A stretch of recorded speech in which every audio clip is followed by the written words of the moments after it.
I am Camille. I am 34 years old, and I work as a senior forensic accountant for one of the largest financial firms in Atlanta. Last Tuesday, my husband of 10 years slid a thick manila folder across our kitchen island. He put down the divorce papers with a smile and said, "Accept my mistress, or we will break up." He told me she was moving in tomorrow. I signed the papers without hesitation. My husband turned pale and stammered that I had misunderstood. I had no idea that I had just signed a document that would lock him into a federal trap. Before I share my story, let me know where you are watching from in the comments. Hit that like button and subscribe if you love seeing a manipulator get exactly what they deserve. Our home in Buckhead was meant to be our forever sanctuary. It was a sprawling estate with imported marble floors and floor-to-ceiling windows that let in the bright Georgia sun. We had built a life that looked absolutely perfect from the outside. Marcus was a highly successful real estate developer. He was handsome and charismatic, and he knew exactly how to work a room. He loved the networking events and the charity galas. He thrived on the attention of the local elite. I preferred the quiet. I loved my career analyzing complex financial data and tracking corporate cash flows. Marcus always underestimated my profession. He thought my job was tedious. To his friends, he loved to call me his dry and boring numbers girl. He truly believed I lacked a spine because I avoided his dramatic social circles. He thought I would crumble at the thought of losing my social status in this beautiful home. He leaned back against the custom mahogany cabinets of our kitchen and crossed his arms over his tailored suit. He looked incredibly pleased with himself. He told me I was not being asked for permission. He said Jasmine was carrying his child and that she was moving into my house the very next morning. He gave me a simple choice. I could stay in the house and play the supportive wife and keep my luxurious lifestyle, or I could sign the dissolution of assets and walk out with nothing but the clothes on my back. He spoke with the smooth and authoritative cadence he used to charm his investors. He honestly believed he held every single card in the deck. I looked down at the legal documents resting on the cold quartz countertop. I did not blink. I did not shed a single tear. I did not raise my voice or beg him to reconsider. 10 years of marriage had just been reduced to a stack of legally binding ultimatums. I reached into the pocket of my blazer and pulled out my favorite pen. I clicked it open and leaned over the kitchen island. I flipped directly to the last page and signed my full name on the dotted line. Marcus lost his triumphant smile immediately. His brow furrowed in deep confusion as I calmly capped my pen and slid the folder back toward him. He asked me what I was doing, and his voice cracked with a sharp edge of panic. I told him he gave me an ultimatum, and I made my choice. I told him we were officially done. He stared at my signature and then looked up at my face. He asked if I was just going to walk away from a $3 million house and our joint investment accounts. He accused me of calling his bluff. I told him I knew he was not bluffing, but I suggested he actually read the document he had just signed off on. Marcus snatched the folder from the counter. His eyes frantically scanned the page I had just signed. His gaze hit the bottom of the document, and the rich dark color instantly drained from his face. He stammered and told me to wait. He said I misunderstood the paperwork. I leaned forward and placed both hands flat on the island. I told him I did not misunderstand anything at all. I pointed out that he had his cheap lawyer draft, a standard dissolution of assets, where I waived my right to the marital home and the bank accounts. That part was completely standard. But I told him what he did not notice was the second addendum I had slipped into the stack before I signed it.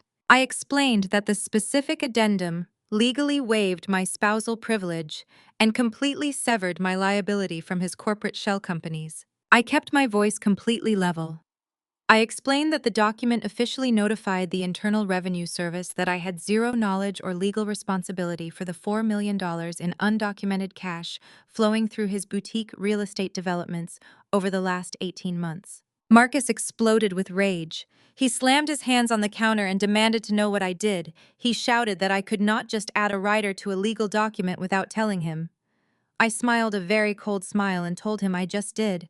And since he had already signed the front page authorizing the entire packet as complete, the document became binding the second I handed it to my lawyer. I tapped my smartwatch and informed him I had emailed a scanned copy of that exact page to my attorney 3 minutes ago. He breathed heavily and accused me of bluffing again. He said his brother-in-law Brad had locked me out of the corporate accounts months ago. I laughed a sharp and humorless sound. I reminded Marcus that Brad was just a glorified bank manager who thought using offshore shell companies made him a financial genius. I am a senior forensic auditor. I track missing billions for major international corporations. I asked Marcus if he honestly thought Brad could hide dirty money from someone with my skill set. I told him I had been tracking every fraudulent wire transfer and every fake contractor invoice since the day he bought his mistress a luxury car on the company dime. Marcus lunged across the island and grabbed my wrist. He demanded I give him the physical paperwork right now. I did not flinch. I looked directly into his panicked eyes and told him to take his hand off me unless he wanted assault added to his upcoming federal indictment. Before Marcus could react, the heavy oak front door of our mansion clicked open. The sound of designer high heels echoed loudly against the imported foyer tiles. A bright and overly enthusiastic voice called out asking if Marcus was in the kitchen. The voice proudly announced that the movers were bringing the rest of her boxes inside. Jasmine strutted into the kitchen, looking like she had just stepped off a reality television set. She was 25 years old and incredibly ambitious. She was dragging a designer suitcase that had undoubtedly been paid for from my joint checking account. She stopped dead in her tracks when she saw Marcus gripping my wrist with a face full of sheer terror. She looked at me and then at him.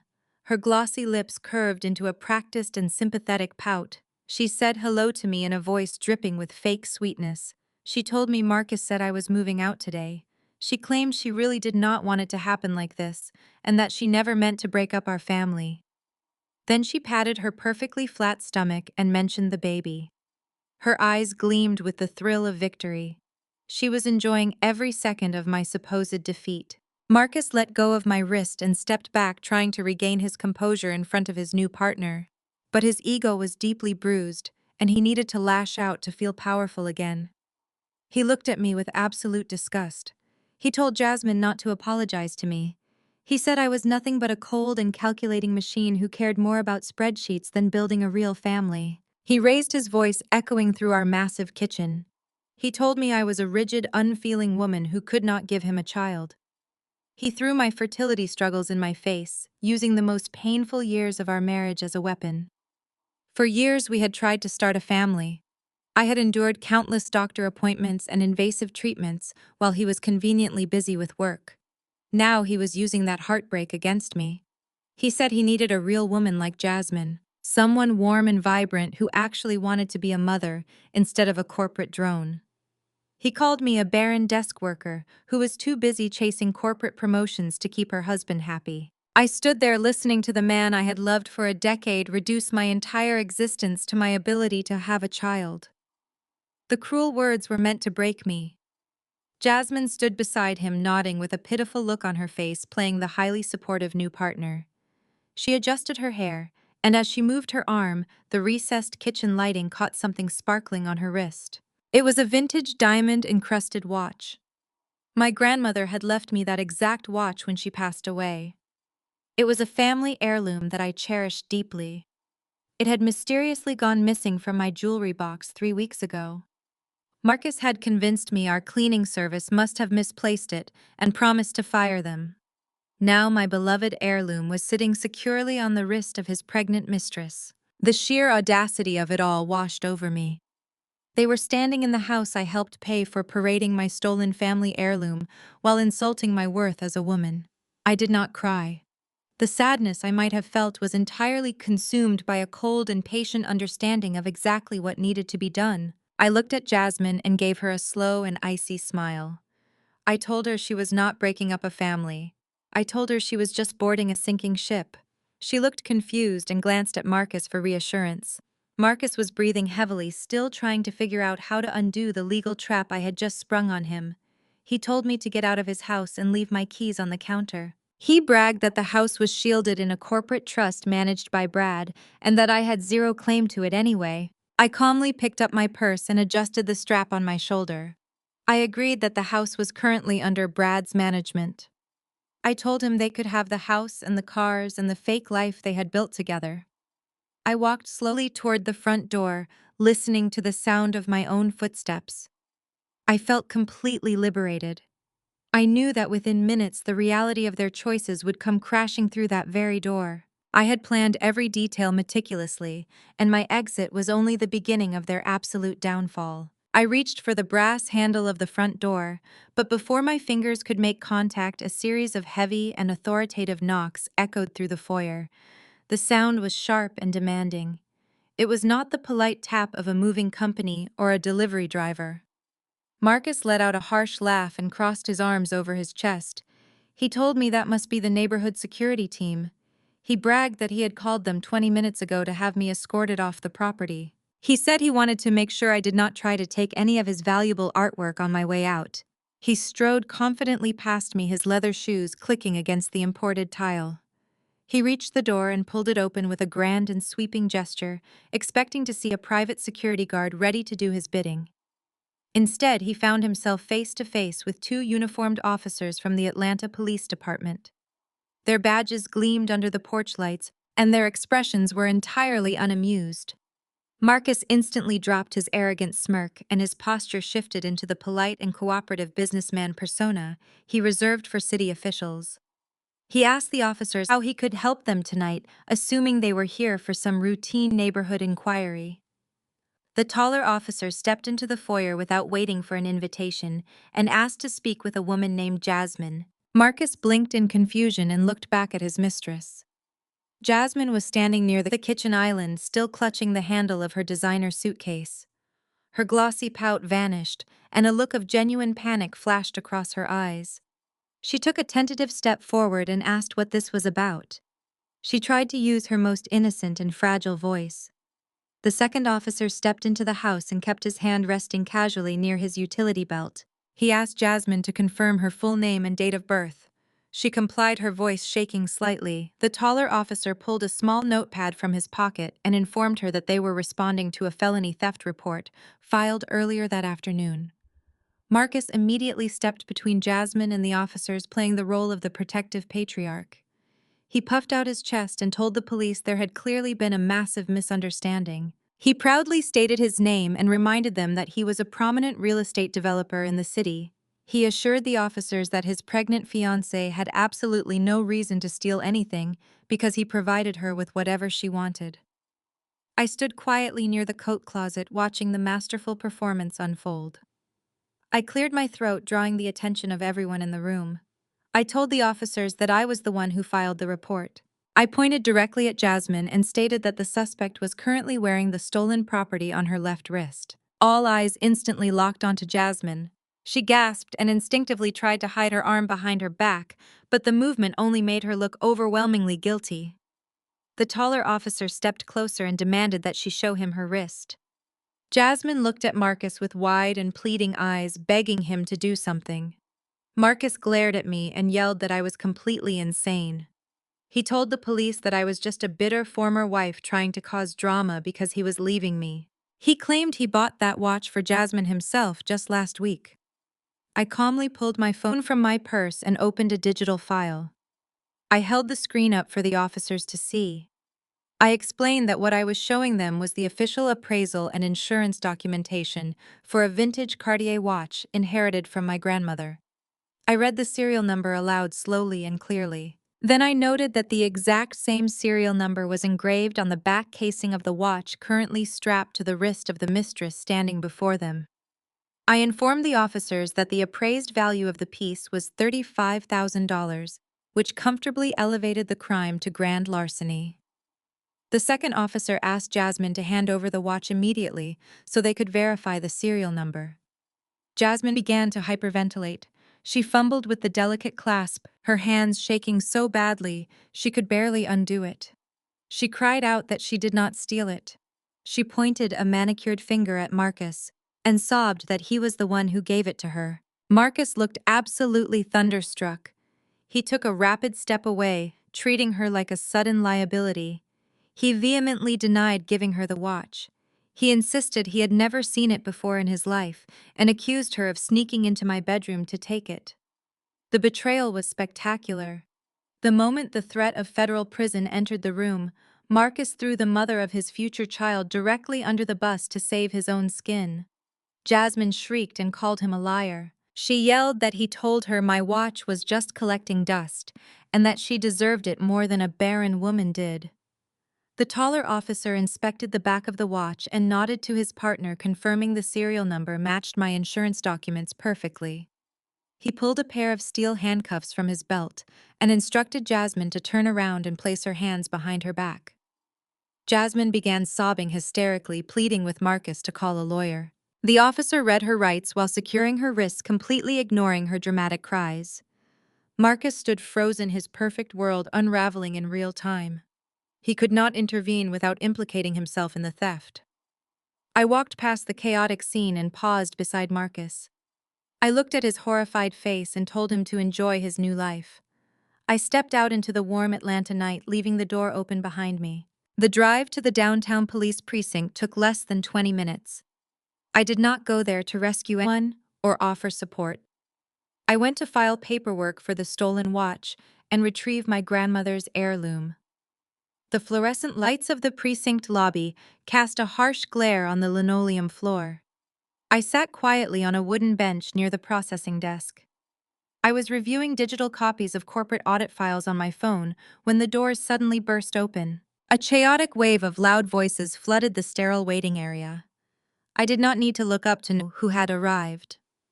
My mother Valerie and my father Richard marched through the entrance looking completely frantic.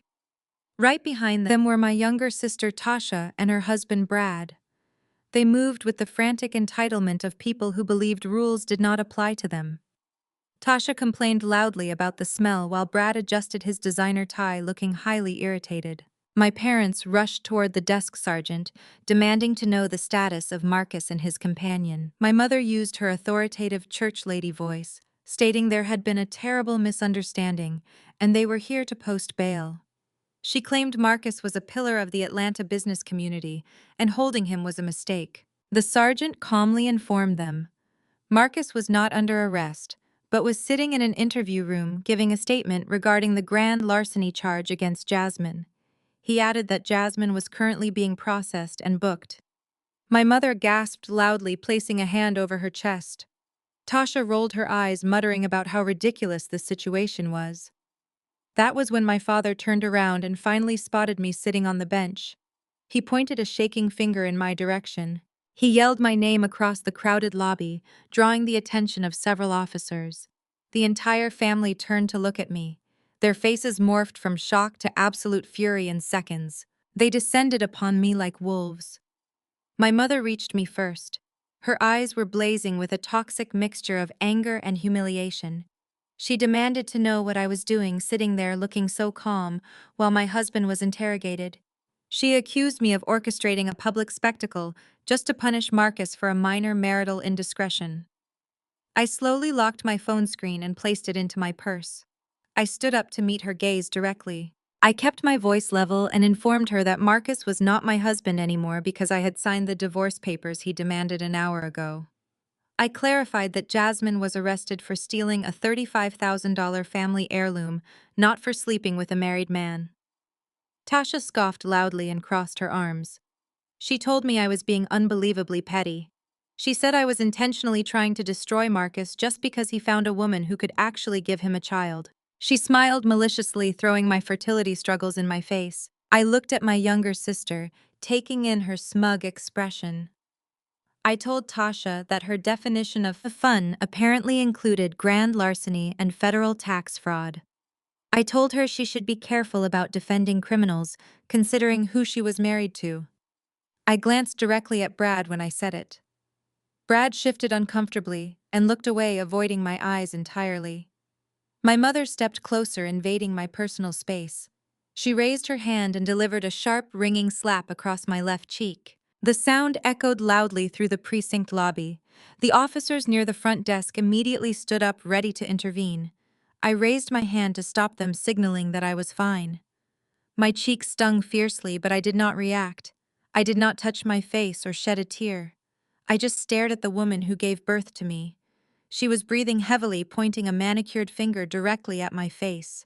She shouted that I was an absolute disgrace to our family and our community. She yelled that good wives forgive their husbands. She continued her loud tirade, ensuring every single person in the lobby could hear her. She said I was throwing away a wealthy, successful black man just because my pride was hurt. She accused me of trying to tear down a pillar of our community instead of helping him build his empire. She said no wonder Marcus had to find warmth in another woman's arms, because I was nothing but a cold, calculating machine. My father stood right beside her, nodding in agreement. He told me I had embarrassed them all. He said they had to face their church congregation this Sunday and answer questions about why their oldest daughter was dragging her prominent husband through the mud. He demanded I drop the charges against Jasmine immediately and beg Marcus for forgiveness so we could sweep this mess under the rug. He said family protects family, and I was acting like a bitter enemy. Tasha chimed in, saying I was always the problem child. Brad stood silently in the background, looking extremely nervous. I listened to their toxic unified front without interrupting. I let them exhaust their breath and expose their true priorities to a room full of strangers. When they finally paused, waiting for me to apologize, I simply adjusted the collar of my blazer. I looked at my mother and told her her definition of a successful empire was built on stolen money and lies. I turned to my father and informed him the church congregation would have much bigger things to worry about very soon. I looked at Tasha and smiled coldly, telling her keeping a man happy was easy if you accepted being treated like garbage. I turned my attention directly to Brad, who was now standing there sweating very profusely. I told Brad he should probably stop checking his phone and start checking his offshore corporate routing numbers instead right now. Brad stepped backward as blood drained from his face. My mother yelled my name, but her voice sounded utterly powerless. I pushed through the glass doors into the cool night air. I checked into a downtown hotel suite and slept deeply. I woke up feeling entirely focused. I wore my sharpest charcoal suit and headed straight to the corporate headquarters of my financial firm. I expected a day of high-stakes audits, but I was entirely wrong. Stepping off the private elevator onto the executive floor, the atmosphere felt completely shifted. The sprawling open-concept office was eerily quiet.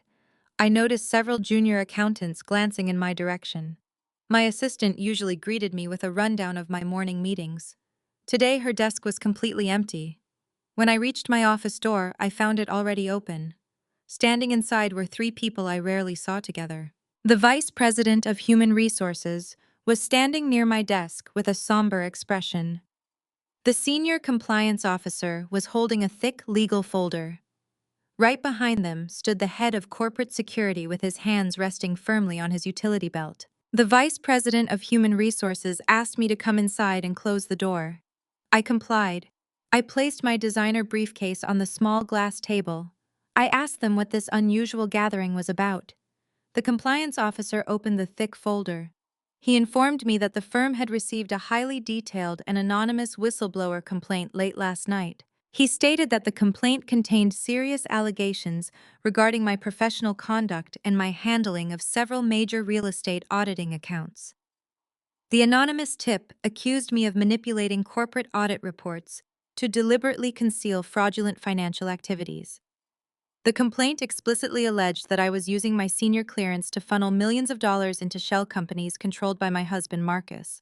I listened to the absurd allegations with an absolutely straight face. I knew exactly who had filed this anonymous complaint against me today. Brad was terrified after our encounter at the precinct. He used his connections and his knowledge of corporate compliance protocols to strike first.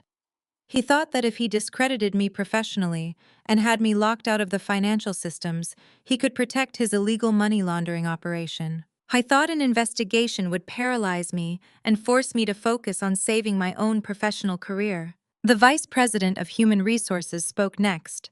She used a very gentle and practiced tone designed to prevent workplace outbursts. She told me that given the extreme severity of the allegations, the firm had no choice but to take immediate action. She explained that I was being placed on administrative leave pending a full internal investigation. She instructed me to hand over my corporate laptop, my security badge, and mobile phone. She emphasized that I was legally prohibited from contacting any clients or accessing any corporate networks until the investigation concluded. The head of security took a step forward, ready to intervene if I became hysterical or aggressive. They were accustomed to executives shouting and threatening lawsuits. I did absolutely none of those things. I simply reached into my briefcase and retrieved my corporate laptop and mobile phone. I placed them neatly on the desk. I looked directly at the compliance officer and told him he should look very closely at the metadata of that anonymous complaint. I suggested he might find the digital fingerprints of a desperate bank manager trying to cover his own tracks. I informed them that my audits were flawless and that any independent review would verify my integrity immediately. I knew my corporate machine contained nothing but clean and compliant work. My actual weapon was my personal forensic software system, which I kept safely isolated on a private encrypted server at home. Brad had merely cut me off from the corporate network, which I no longer needed anyway. The vice president of human resources looked slightly confused by my absolute calm. She gestured towards the door and told me the security director would need to escort me out of the building. She said it was standard company protocol for all immediate suspensions. I nodded gracefully and picked up my empty briefcase. I walked out of my office with my shoulders pulled back and my head held high. The head of security walked 2 paces behind me as we navigated the long glass corridor. The entire floor watched as I was marched toward the private elevators. I knew exactly what they were thinking. They saw a disgraced executive being thrown out of her own kingdom. I saw something entirely different. I saw a brilliant confirmation that my enemies were terrified. We reached the elevator bank and the security director pressed the call button. He looked at me with a mixture of pity and professional detachment. He told me he was sorry it had to be this way. I smiled a cold and brilliant smile. I told him he had absolutely nothing to be sorry about. The elevator doors opened with a soft chime. I stepped inside the polished metal box and turned to face the executive floor one last time. I told the security director I would be back very soon and that he should probably start preparing the visitor badges for the federal agents. The elevator doors slid shut, blocking out his confused expression. I rode down to the lobby feeling an intense surge of adrenaline. Brad had just played his only remaining card. He had tried to break me by taking away my career and my reputation. He fundamentally failed to understand that I was not fighting for my job anymore. I stepped out of the corporate headquarters and into the bright Atlanta morning. I hailed a luxury ride share and directed the driver toward a private coffee shop across town. It was time to stop playing defense and start dismantling their entire operation completely and utterly without mercy right now. I arrived back at the hotel suite to find 6 missed calls from my father and 12 from my mother. The barrage of text messages was exactly what I expected. They demanded I meet them at the church community center immediately. They claimed Pastor Williams needed to speak with the entire family regarding the recent disturbing events. I knew this was not a spiritual counseling session. This was a carefully orchestrated ambush designed to force my compliance through community pressure. I changed into a simple navy dress that projected respectable conservatism and drove to the church. The community center was quiet when I arrived, the large fellowship hall empty, except for a circle of folding chairs arranged near the stage. My parents were already seated, their faces arranged in identical expressions of pious suffering. Tasha sat next to my mother wearing a modest cardigan and looking impossibly smug. Brad was conspicuously absent, likely busy shredding documents or transferring funds. Pastor Williams, a man who had known our family for decades, stood near the podium. He offered a tight, sympathetic smile as I approached the circle. I did not sit down. I stood behind one of the empty folding chairs, gripping the cool metal backrest. My father spoke first, his voice booming across the empty hall as if addressing a full congregation. He told me they had gathered here today to heal the fractures in our family. He said the community was watching and that my actions over the past 24 hours were causing irreparable damage to our reputation. My mother immediately chimed in, dabbing her dry eyes with a tissue. She told Pastor Williams that I had suffered a mental breakdown.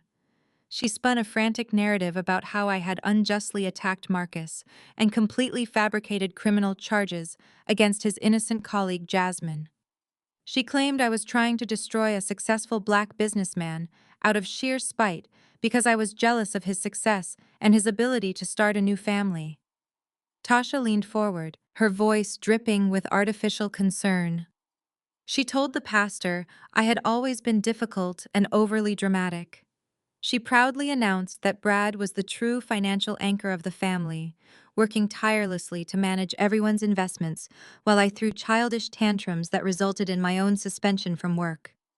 She smiled maliciously when she mentioned my suspension, making it clear she knew exactly what Brad had done. Pastor Williams cleared his throat and looked at me with deep disappointment. He spoke about the sanctity of marriage and the biblical mandate for forgiveness.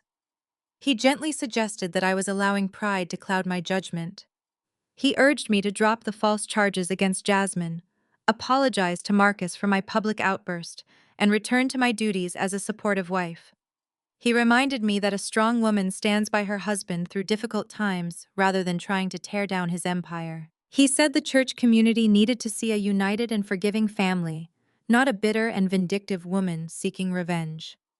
My father added that if I complied, they would help me navigate the fallout from my corporate suspension. He said they could talk to Brad about arranging a modest position for me at his bank once the dust settled. I listened to their coordinated attack with absolute stillness. I did not raise my voice or defend my character. I looked at Pastor Williams and told him I respected his spiritual guidance, but his facts were entirely incorrect. I informed him that I did not fabricate any charges against Jasmine because she was caught wearing my stolen property by the Atlanta Police Department. I told him Marcus was not a prominent businessman building an empire, but a desperate fraudster trying to avoid federal prison. I turned my attention to Tasha, whose smug smile had not wavered. I thanked her for bringing up Brad's incredible financial management skills. I told the pastor that Brad was indeed managing the family investments specifically by running a sophisticated money laundering operation through offshore shell companies. I suggested that the pastor might want to review the church's building fund accounts if Brad had been assisting with their management. Tasha gasped loudly and jumped to her feet. She yelled that I was lying and just trying to deflect attention from my own ruined career. My mother shouted that I was possessed by anger and that I needed immediate psychiatric help. My father commanded me to stop speaking and show respect in the house of the Lord. Pastor Williams looked deeply uncomfortable, clearly realizing he had stepped into a situation far more volatile than a simple marital dispute. He tried to restore order, asking everyone to lower their voices and pray for guidance. I shook my head and told the pastor that prayer would not stop a federal indictment. I looked at my parents, who were staring at me with genuine hatred.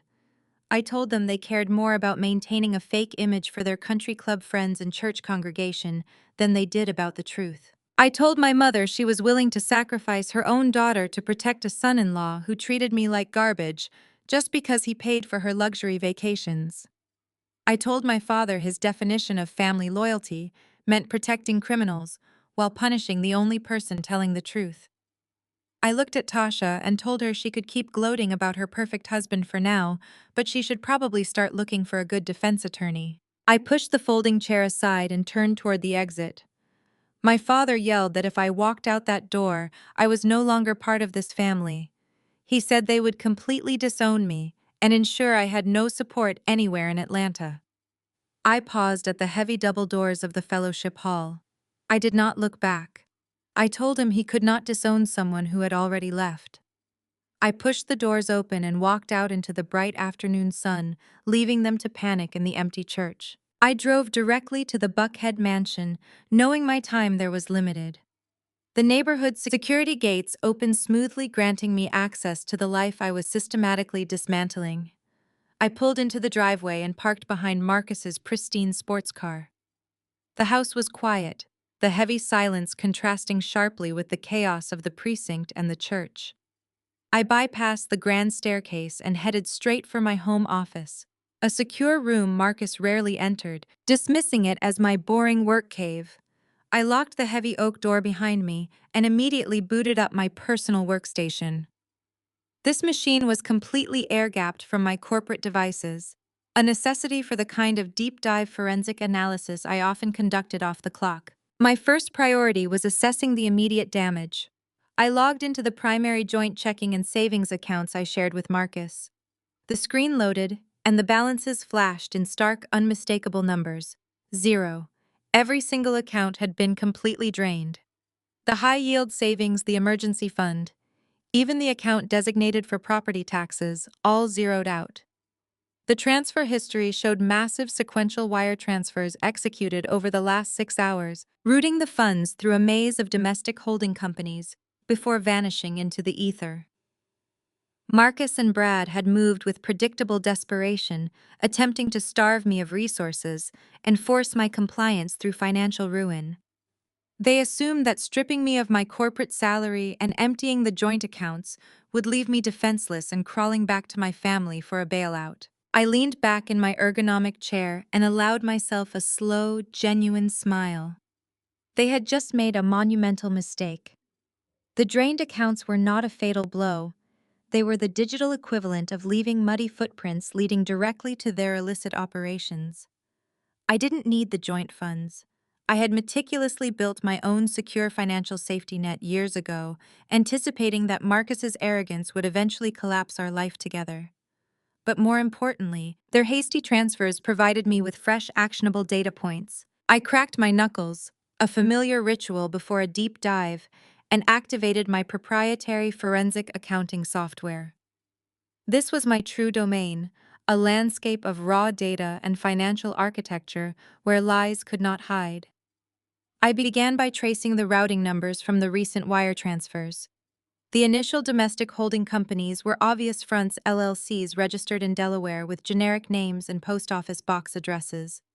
I ran a recursive algorithmic sweep, cross-referencing those LLCs with the corporate registry databases I had previously mapped out during my initial investigation into Marcus's business dealings.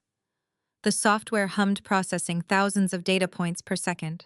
The results began populating my secondary monitor, painting a vivid picture of systemic fraud. The funds drained from our joint accounts hadn't gone to offshore tax havens. They had been funneled directly into the operating accounts of 3 specific boutique real estate developments Marcus was supposedly managing. These were the same developments currently flagged in my personal dossier for massive financial irregularities. Brad, using his senior clearance at the bank, had facilitated the transfers bypassing standard anti-money laundering protocols. I isolated the transaction logs capturing the digital signatures that linked Brad's administrative credentials to the unauthorized overrides. I dug deeper, expanding the search parameters to encompass the entire 18-month history of these specific real estate projects. The patterns were glaringly obvious to a trained eye. Marcus was inflating contractor invoices by 300%, paying out massive sums to non-existent vendors. These phantom vendors were in reality shell companies managed by Brad. Brad would then route the clean money back into Marcus's personal offshore accounts, taking a hefty management fee off the top. It was a classic, albeit clumsy, laundering scheme, entirely dependent on Brad's ability to suppress internal bank audits. My anonymous suspension earlier today was merely Brad's desperate attempt to keep me away from the bank's internal monitoring systems, unaware that I had already cloned the necessary ledgers weeks ago. I spent the next 3 hours meticulously compiling the evidence. I organized the data into unassailable, chronologically ordered files. I linked the drained joint accounts to the fraudulent real estate invoices and then connected those invoices directly to Brad's bypassed security protocols. I highlighted the exact dates and times when Marcus used these laundered funds to purchase luxury items, including the Mercedes for Jasmine and the vintage Cartier watch he had stolen from me. The narrative was no longer just about marital infidelity. It was a documented conspiracy to commit federal tax evasion, wire fraud, and grand larceny. As I finalized the encryption on the evidence dossier, my phone buzzed on the desk. It was an automated alert from the home security system. The front door had just opened. I switched my primary monitor to the live feed from the foyer cameras. Marcus strode into the house looking exhausted but determined. He was holding a stack of legal-looking documents and shouting my name, his voice echoing up the grand staircase. He demanded I come down immediately, claiming he had an eviction notice and a court order freezing my assets. He was posturing, trying to project power in a house he was about to lose. I calmly copied the encrypted dossier onto 2 separate secure flash drives. I slipped one into the secret lining of my purse and placed the other in a concealed wall safe, hidden behind a bookshelf. I shut down the workstation, ensuring no trace of my activity remained on the local network. I stood up, smoothing the skirt of my navy dress, and unlocked the office door. I walked to the top of the grand staircase and looked down at the man who thought he had outsmarted me. Marcus stood in the foyer waving the meaningless papers, his face twisted in a mixture of anger and false triumph. He yelled that it was over, that he had won, and that I needed to pack my bags immediately. I did not raise my voice. I simply told him that the only thing he had successfully packed today was his own federal indictment, and I slowly descended the stairs to deliver the final blow. I reached the bottom of the staircase and stopped exactly in front of Marcus. I did not yell. I did not snatch the fake eviction papers from his trembling hands. I simply reached into my purse, pulled out a single printed sheet of paper, and pressed it flat against his chest. It was a screenshot of the exact offshore routing number Brad had used to transfer our joint funds into his fraudulent shell company. Marcus looked down at the paper, and the false bravado instantly evaporated from his eyes. He realized his financial execution was already in motion. I stepped around his frozen body, grabbed my overnight bag from the closet, and walked out the front door. A black car was idling in the driveway arranged by a private security firm I had retained. I climbed into the back seat and instructed the driver to take me to a secure luxury high-rise downtown. I did not look back. I had a war to win. 3 days passed in absolute silence. I stayed in my penthouse suite, organizing the final pieces of my federal dossier and ignoring frantic missed calls from my family. I assumed Marcus and Brad were scrambling to cover their digital tracks. I severely underestimated Marcus and his staggering ego. If he could not win in the boardroom, he was going to try to win in the court of public opinion. On Thursday morning, my encrypted phone began buzzing with notifications from former colleagues and distant acquaintances. I opened a text message from a sympathetic coworker containing a link to Atlanta Unfiltered, one of the most popular urban podcasts in the city. The episode title read, "Surviving a Toxic Marriage, Marcus Washington Speaks Out." I clicked the link and mirrored the audio to my television speakers. I poured a cup of black coffee and sat on my velvet sofa to listen to the performance of a lifetime. Marcus sounded impeccably rehearsed. The podcast hosts tossed him softball questions while he painted a heartbreaking picture of a man trapped in an emotionally abusive marriage. He used a somber tone to describe me as a clinically paranoid woman who cared more about auditing spreadsheets than showing affection. He masterfully manipulated our infertility struggles, claiming my obsession with my career had created a toxic and sterile environment that slowly suffocated his soul. He told the audience he had begged me to attend counseling, but I had coldly refused, forcing him to seek emotional warmth elsewhere. Then Jasmine spoke. She sounded breathless and fragile, leaning heavily into her role as the innocent victim. She cried softly into the microphone, claiming she never intended to fall in love with a married man. She spun a fantastical tale about how Marcus had rescued her from a dark place and how they were just trying to build a loving home for their unborn child. Jasmine accused me of being a terrifying and vindictive monster. She blatantly lied to the listeners, claiming I used my corporate connections to illegally hack into Marcus and his business accounts. She sobbed that I was trying to bankrupt a successful Black-owned business out of pure jealousy because I could not give him a baby. The hosts ate it up. They praised Marcus for his bravery and commended Jasmine for protecting her peace. They spent 20 minutes dragging my name through the mud, branding me as a bitter and career-obsessed woman, tearing down a prominent community leader. Marcus ended the interview by publicly begging me to stop my cyber attacks and let his new family live in peace. As the podcast concluded, a secondary wave of notifications hit my phone. Tasha had taken the podcast episode and poured gasoline all over it. My sister was broadcasting live on her platforms to thousands of followers. I opened her live feed and watched her perform from her lavish living room. Tasha was wearing a modest dress and a deeply concerned expression. Tasha told her audience that everything Marcus said on the podcast was true. She claimed she was speaking out because she could no longer protect a toxic sister trying to destroy innocent people. She fed her followers a massive web of lies.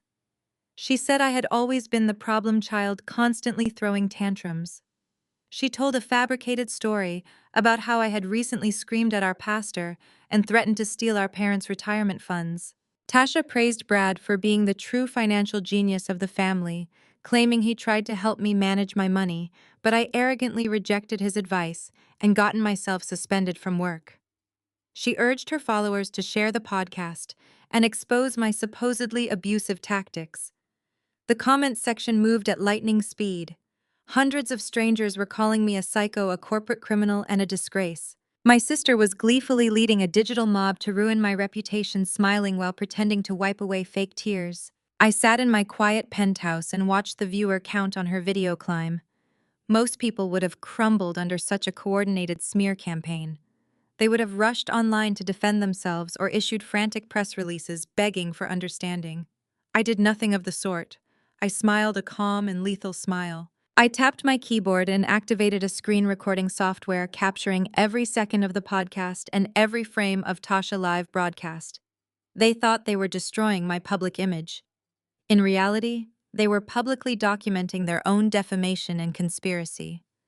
Marcus just went on a recorded platform and admitted to transferring funds to protect his assets, effectively confirming his illicit financial movements.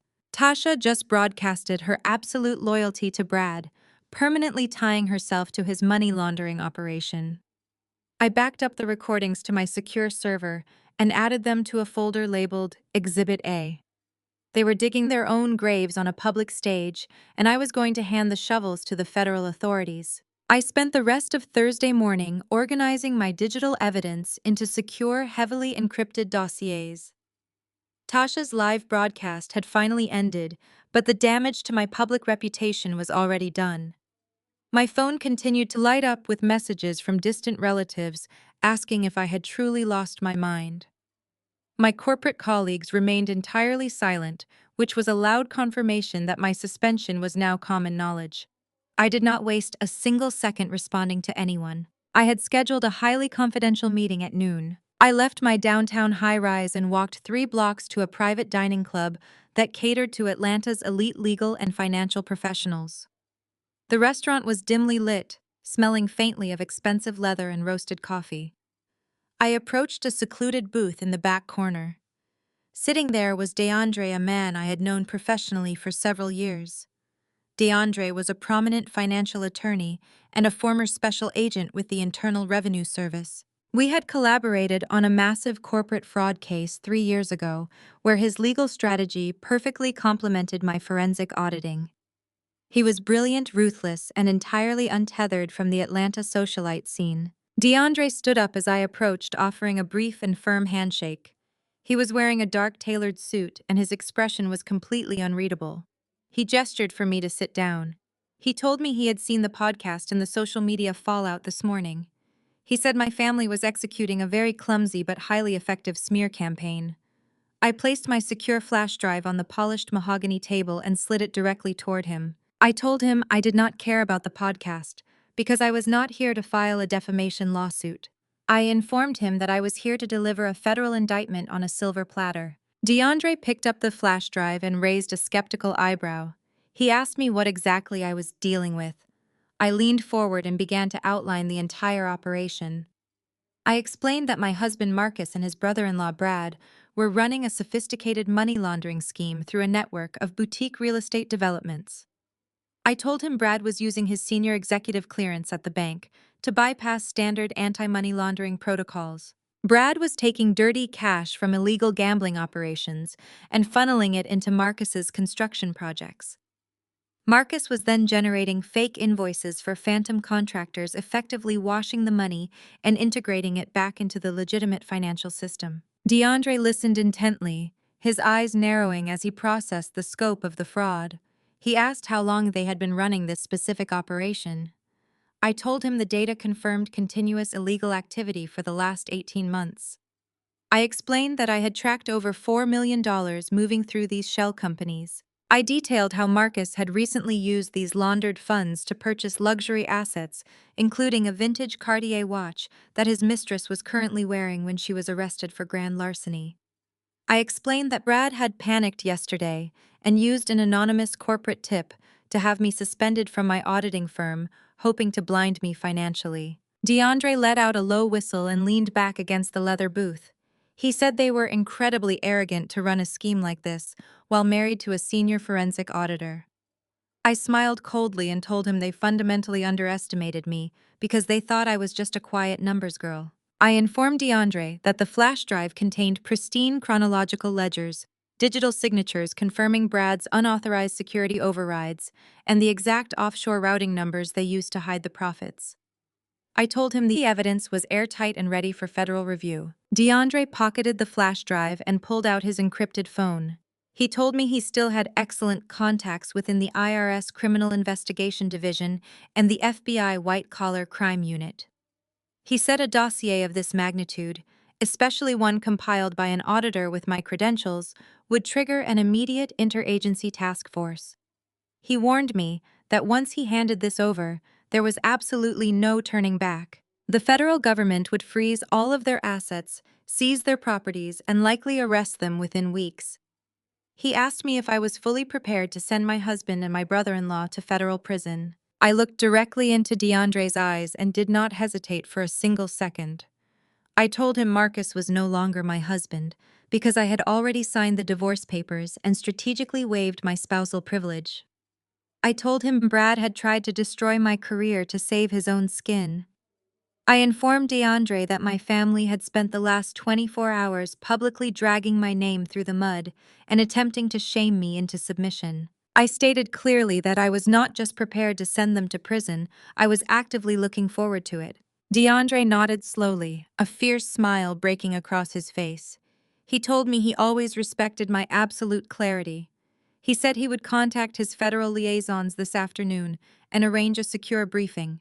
He advised me to remain entirely silent and let my family continue their public media tour. He explained that their arrogance would keep them distracted, while the federal agents quietly built the ultimate snare. He told me to let them think they had won the battle because we were about to completely annihilate them in the war. I thanked DeAndre and stood up to leave. I felt a tremendous sense of momentum. The digital trap was set, and the federal authorities were about to take over the execution. I walked out of the private dining club and into the bustling Atlanta streets knowing that my enemies were currently celebrating on a foundation of sand. I returned to my penthouse, the adrenaline from my meeting with DeAndre still coursing through my veins. The federal machinery was officially in motion, but I needed to ensure my dossier was completely bulletproof. I needed to solidify the narrative of Brad's financial desperation, the foundational motive for his entire money laundering operation. I powered up my secure workstation and opened an encrypted archival drive I hadn't accessed in over 2 years. The file was labeled simply B. Holdings. It contained the digital skeleton of a crisis my family had conveniently chosen to forget. 3 years ago, Brad had been an ambitious mid-level loan officer, desperate to impress my parents and secure his position within our social circle. He had aggressively pitched a commercial real estate venture to several prominent members of our church, promising unrealistic returns on their investments. Tasha had proudly paraded him around, boasting about her husband, the financial visionary. The reality, which I discovered only when the venture began to violently collapse, was that Brad had grossly mismanaged the funds. He had over-leveraged the initial investments, pouring capital into a failing commercial plaza that was fundamentally flawed in its zoning permits. I was staring down the barrel of a multi-million-dollar default.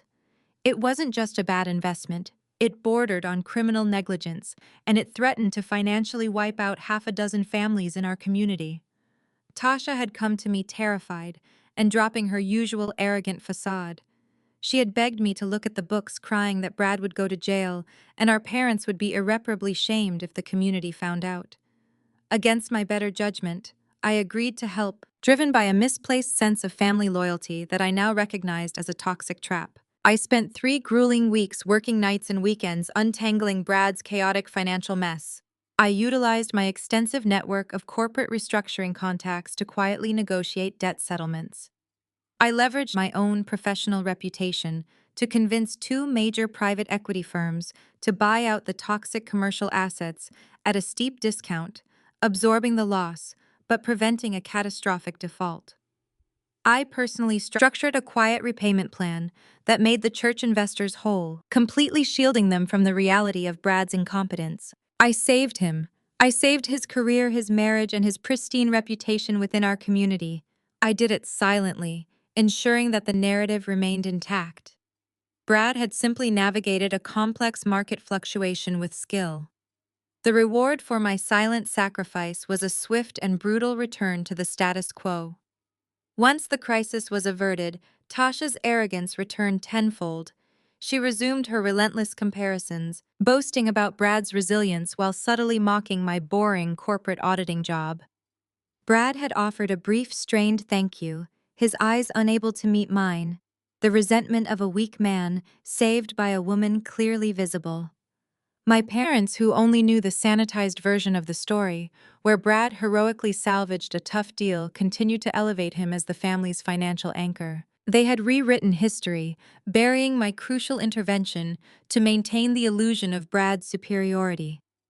I had accepted it then, telling myself that true family support didn't require public validation.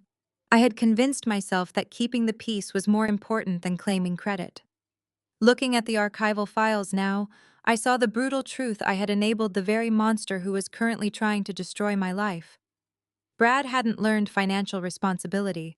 He had learned that he could act with reckless impunity, and someone else would clean up the mess. That arrogance, that fundamental belief that rules did not apply to him, was exactly what had led him into Marcus's money laundering scheme. I believed he was untouchable.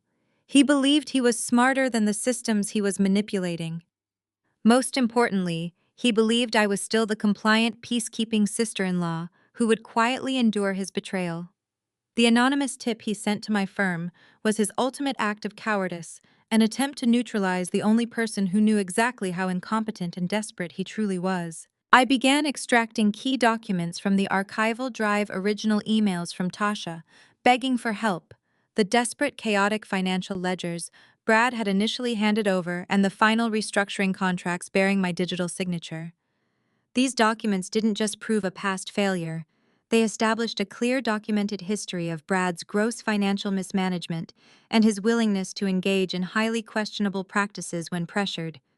This historical context was invaluable. It demonstrated to the federal investigators that Brad's current involvement in money laundering wasn't an isolated lapse in judgment, but the escalation of a deeply ingrained pattern of financial deception. I spent the next several hours meticulously cross-referencing this historical data with the current laundering evidence. I built a comprehensive timeline, illustrating how Brad's past failures directly laid the groundwork for his current criminal enterprise. I highlighted the exact moment he transitioned from incompetent management to active, deliberate fraud. I drafted a detailed executive summary, connecting his past desperation to his current motive, creating a narrative that would make his eventual prosecution not just necessary, but inevitable. As I finalized the updated dossier, my phone chimed with a message from DeAndre. The text was brief and carefully coded. The review panel is highly interested. Prepare for immediate escalation. The federal authorities had reviewed my initial submission and recognized the magnitude of the operation. The trap was moving from planning to active execution. I securely transmitted the updated historical context files to DeAndre, reinforcing the evidence with the undeniable proof of Brad's past failures. I leaned back in my chair, staring at the empty screen, the final piece of the puzzle firmly in place. They had used my silence to build their empires, and now my silence was going to tear them down completely. The next 3 days were a masterclass in controlled execution. I did not leave my penthouse, and I barely slept. The archival files I had pulled detailing Brad's previous financial catastrophe were the perfect catalyst. They proved desperation and established a pattern of criminal negligence that elevated the entire case from a localized fraud scheme to a coordinated federal conspiracy. DeAndre arrived at my suite early Friday morning. He brought two secure briefcases and an encrypted laptop that looked like it belonged in a military bunker. He did not waste time with pleasantries. He told me the Joint Task Force was officially assembled. DeAndre explained that his contacts within the IRS Criminal Investigation Division had reviewed my preliminary data and immediately pulled in the FBI's white-collar crime unit. The sheer volume of laundered funds and the sophisticated use of offshore shell companies triggered mandatory federal jurisdiction. He opened his laptop and we began the painstaking process of merging my forensic audits with the federal subpoena requests. We needed to ensure that the moment the agents knocked on Marcus and Brad's doors, they had irrefutable grounds to seize every digital device and freeze every single bank account associated with their names. We worked methodically through the afternoon. I walked DeAndre through the exact architecture of the laundering operation. I showed him how Marcus generated the inflated contractor invoices for his real estate developments. I traced the digital signatures proving that Brad authorized those specific transfers using his executive clearance at the bank. I laid out the timeline showing how the illicit funds were routed through Delaware holding companies before being deposited into offshore accounts. DeAndre typed rapidly, translating my financial mapping into federal legal vernacular. He was drafting the probable cause affidavits required for the search warrants. DeAndre paused and looked at the screen containing the historical data on Brad's previous commercial default. He said this was the smoking gun that would prevent Brad from claiming he was an unwitting participant. This proved he had the motive, the means, and the historical precedent for committing massive financial fraud. We attached the original emails from Tasha, begging for my help, effectively proving that she had prior knowledge of her husband's financial desperation. We were not just building a case against Brad and Marcus. We were building a cage that would capture anyone who had actively enabled their crimes. By Saturday evening, the dossier was complete. It was a digital masterpiece of forensic accounting and legal strategy. It contained over 2,000 pages of cross-referenced ledgers, bank statements, corporate filings, and communication logs. DeAndre uploaded the encrypted file to the secure federal portal. He closed his laptop and leaned back in his chair. He looked at me and said the warrants would be signed by a federal judge on Monday morning. He warned me that the agents would move swiftly and aggressively. They would raid Marcus's corporate office, Brad's bank, and their respective homes simultaneously to prevent any destruction of evidence. I poured 2 glasses of sparkling water and handed one to DeAndre. I told him I was perfectly fine with swift and aggressive action. I wanted them to experience the absolute terror of losing control. I wanted them to realize that their arrogant assumption of invincibility was nothing but an illusion.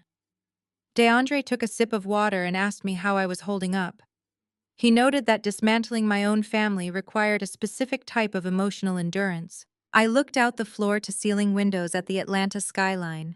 I told him I was not dismantling my family. I was simply excising a malignant tumor that had been draining my energy for decades. DeAndre nodded slowly, acknowledging my clarity.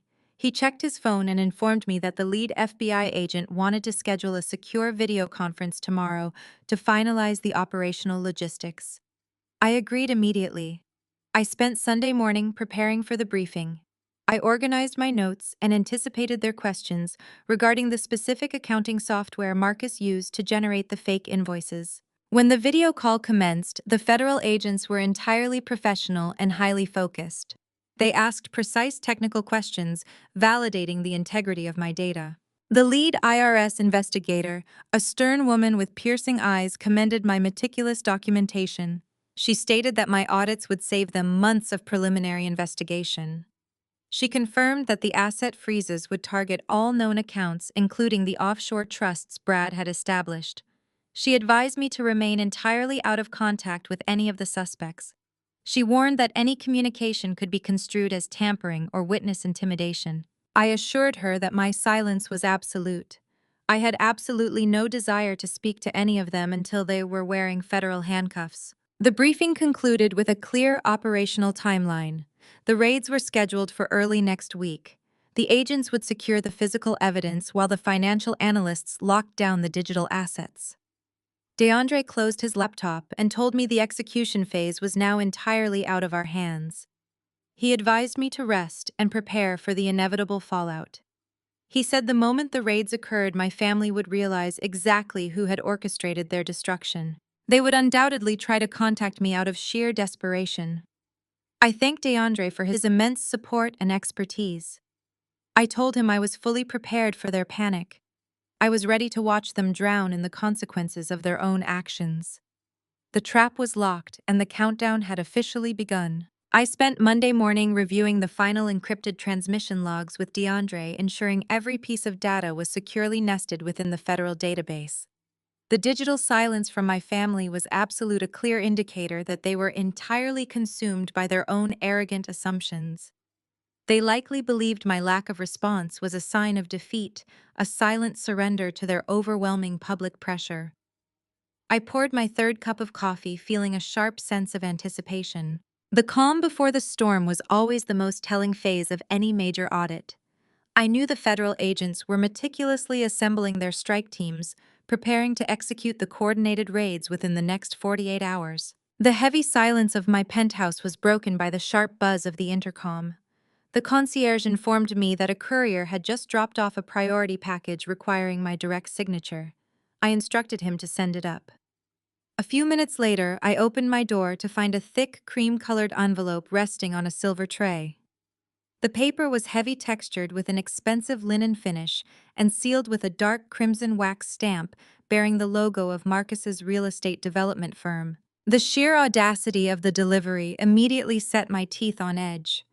They were still playing their ridiculous social games, completely oblivious to the federal crosshairs currently locked onto their foreheads. I broke the wax seal and slid out the contents. It was a VIP invitation to the 10-year anniversary gala of Marcus's company, scheduled for tomorrow evening at the Grand Piedmont Hotel.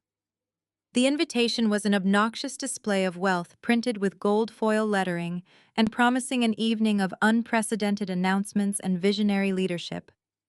But it wasn't the printed text that caught my attention. It was the handwritten note scrawled across the bottom of the card in Marcus's unmistakable sharp penmanship. The note read, "You can come see what you could have had if you hadn't been such a bitter failure. Jasmine will be wearing your watch." I stared at the arrogant, sprawling letters, feeling a cold, precise anger solidify in my chest. He wasn't just inviting me to gloat.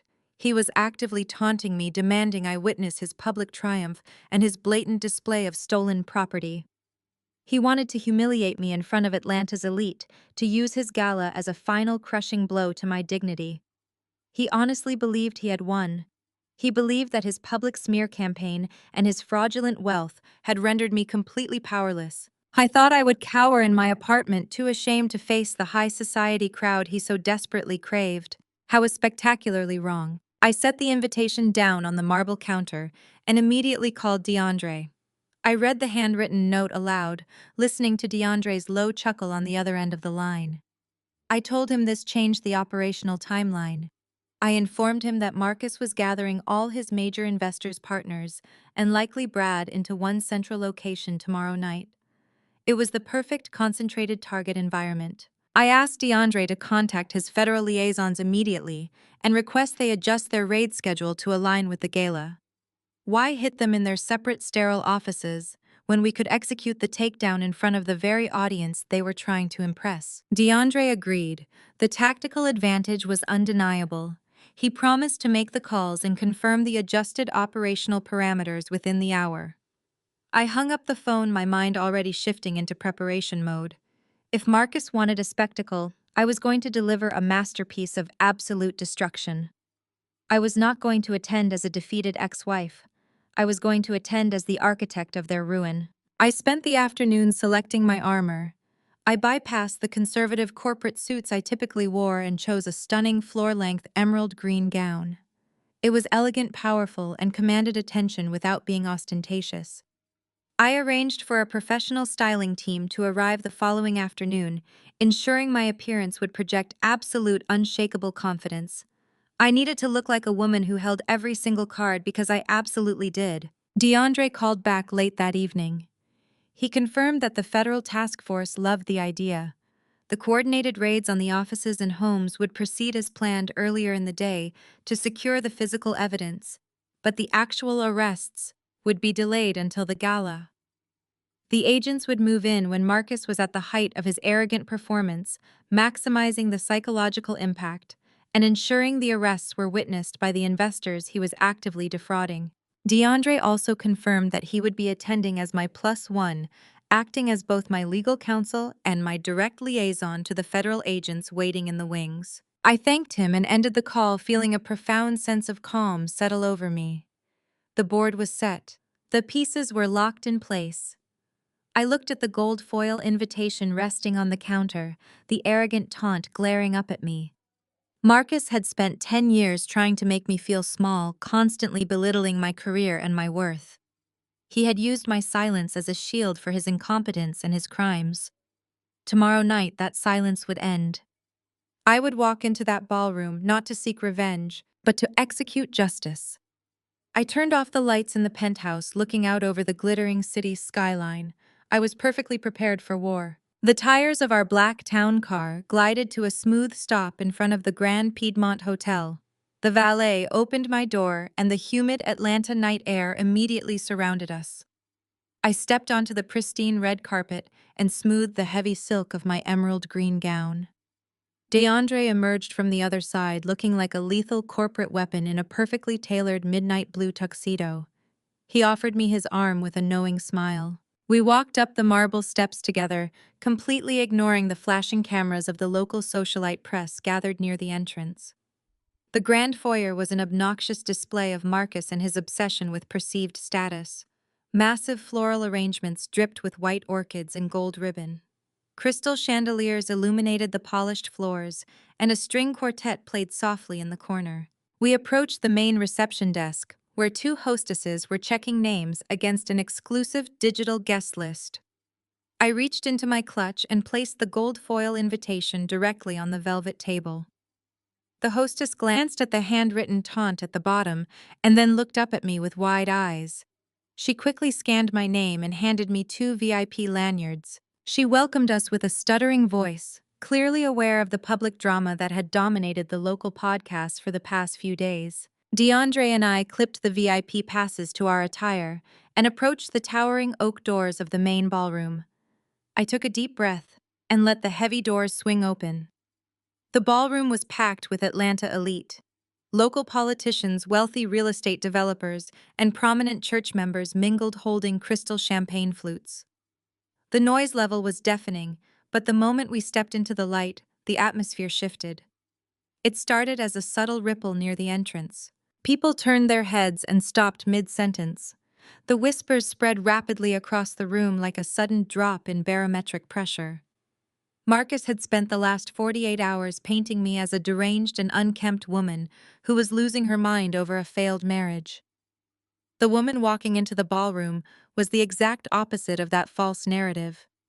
My hair was styled in sleek, flawless waves, and my makeup highlighted sharp cheekbones and cold, calculating eyes. I did not look broken. I looked like a queen arriving to inspect her conquered territory. My eyes scanned the sea of designer suits and expensive dresses until I located my primary targets. My parents, Richard and Valerie, were standing near a towering ice sculpture holding court with members of our church congregation. Tasha and Brad stood right beside them, holding hands and playing the perfect power couple. Tasha was the first to see me. Her jaw physically dropped and the champagne flute in her hand tilted dangerously, spilling a few drops onto the polished floor. She nudged my mother aggressively. Valerie turned around and the polite society smile froze instantly on her face. My father followed her gaze and his eyes widened in sheer panic. They had explicitly forbidden me from showing my face anywhere near their social circles. Seeing me here radiating power and flanked by a formidable attorney completely shattered their illusion of control. Brad looked like he was going to be physically sick. He recognized DeAndre immediately from the financial district. He knew exactly what kind of law DeAndre practiced, and the blood drained from his face, leaving him looking like a ghost. I did not break my stride. I guided DeAndre deeper into the room, moving directly toward the elevated VIP section near the main stage. That was where Marcus stood. He was holding a microphone, laughing loudly at a joke told by one of his wealthy investors. Jasmine was clinging to his free arm wearing a tight red dress that highlighted her pregnancy. And there, glittering under the ballroom lights, was my grandmother, and her vintage Cartier watch strapped tightly to Jasmine and her wrist. Marcus turned his head to see what was causing the sudden hush across the ballroom floor.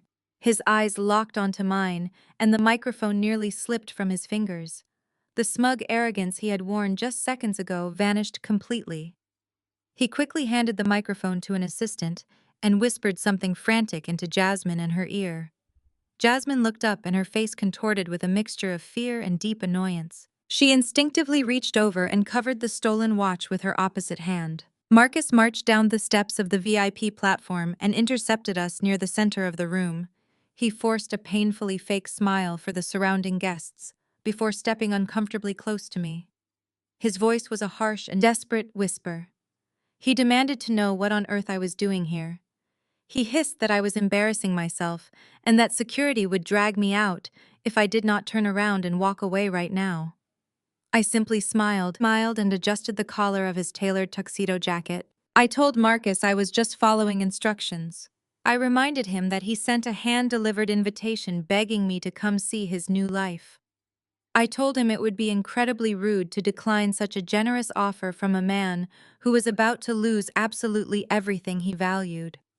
Marcus glared at DeAndre and demanded to know exactly who this arrogant guy was.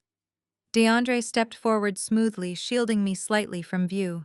He introduced himself formally and casually mentioned his extensive background with the Internal Revenue Service. Marcus flinched as if he had been struck. He looked around the room, frantically sweating under the bright lights. The absolute panic radiating from his entire body was a wonderful sight to behold. I leaned in close, allowing the sweet scent of my expensive perfume to wash over him. I whispered that he should enjoy his champagne while he still could, because the main event was about to begin. Marcus glared at me with absolute fury, his carefully maintained public image slipping as the reality of my presence set in. He told me I was completely out of line and threatened to call security immediately if I didn't leave. He accused me of showing up just to cause a scene because I was bitter about the divorce. Jasmine stood beside him, clutching her stolen Cartier watch and looking terrified. She whispered something frantic to Marcus, clearly panicking about the fact that her new husband was about to face public humiliation. I didn't back down. I smiled coldly and told Marcus I was simply here to celebrate his achievements. I reminded him that 10 years was a significant milestone, especially for an empire built entirely on stolen money and fraudulent investments. I told him he should get back to his guests, because the evening was just getting started. I turned my back on him and linked arms with DeAndre, feeling the satisfying tension radiating from Marcus as we walked away. DeAndre and I navigated the crowded ballroom, moving past prominent local politicians and wealthy developers. We positioned ourselves near the back of the room, giving us a clear view of both the main stage and the audiovisual booth, situated discreetly in the corner. The ballroom buzzed with anticipation as guests settled into their seats preparing for the evening's main event.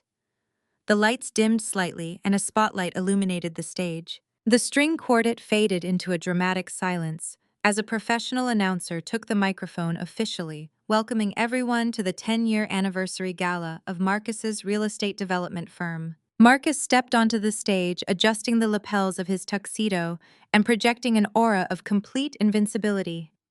He flashed his brilliant, charismatic smile, immediately captivating the audience.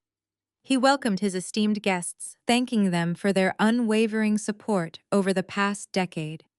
He launched into a polished, self-congratulatory speech, highlighting his company's growth and its supposedly positive impact on the Atlanta community. He spoke passionately about his vision for the future, claiming his developments were transforming neglected neighborhoods and creating unprecedented opportunities for local businesses. He paused dramatically, building suspense for his major announcement. Marcus proudly announced the launch of a new high-yield investment fund, promising returns that significantly outperformed the market average. He stated that this new fund was designed to expand his operations and solidify his position as a leading developer in the region. He gestured toward the front row where Brad was sitting with Tasha and my parents. Marcus publicly thanked Brad for his visionary financial leadership claiming that Brad's expertise had been instrumental in securing the backing for this ambitious new project. The audience erupted in polite applause, completely unaware that the financial genius Marcus was praising was actually the architect of a massive money laundering scheme. Brad offered a stiff, nervous wave, clearly uncomfortable with the public attention given the precarious nature of his illicit activities. I turned to DeAndre and gave him a subtle nod. The moment had arrived. DeAndre seamlessly slipped away from my side, moving with predatory grace toward the audiovisual booth. He had already identified the technician running the presentation equipment. DeAndre flashed his federal badge, quietly informing the technician that he was commandeering the system for an official federal operation. The technician, realizing the severity of the situation, immediately stepped aside and granted DeAndre full access to the control panel. DeAndre quickly inserted the encrypted flash drive I had prepared earlier that day, overriding the scheduled promotional video with the devastating contents of my forensic dossier. Marcus continued his speech, completely oblivious to the digital execution taking place just a few yards away. He enthusiastically invited his guests to direct their attention to the massive screens flanking the stage, promising an exclusive look at the future of his company. The screens flickered, and the room fell silent as the audience prepared for a glossy marketing presentation. Instead of a polished promotional video, the screens illuminated with a stark, undeniable spreadsheet. It was the master ledger I had meticulously compiled, detailing every fraudulent transaction Marcus had executed over the past 18 months. The spreadsheet clearly displayed the inflated contractor invoices, the phantom vendors, and the massive sums of money being funneled into Brad's offshore shell companies. The ballroom erupted in a collective gasp of shock.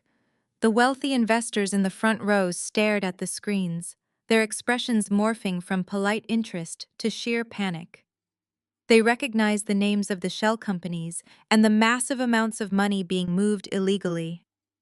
Marcus froze, staring at the screens in absolute horror.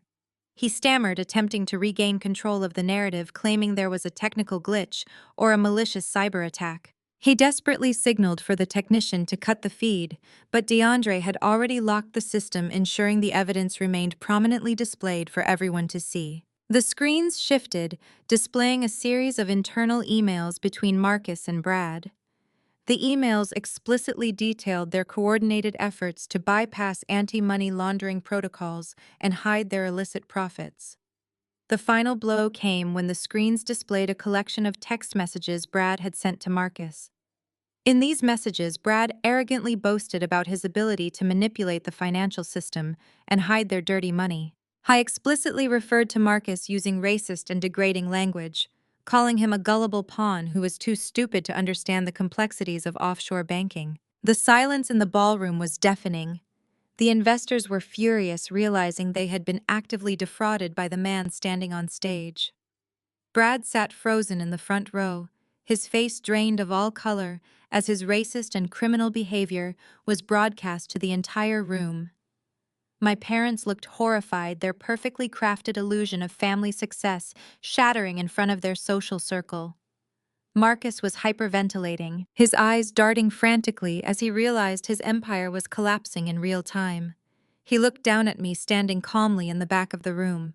He finally understood that I had completely dismantled his life, and I had done it on his own stage. Marcus gripped the edges of the wooden podium so tightly his knuckles turned a stark white. He stared down at me, and I held his gaze without a single ounce of pity. The massive projector screens behind him shifted again.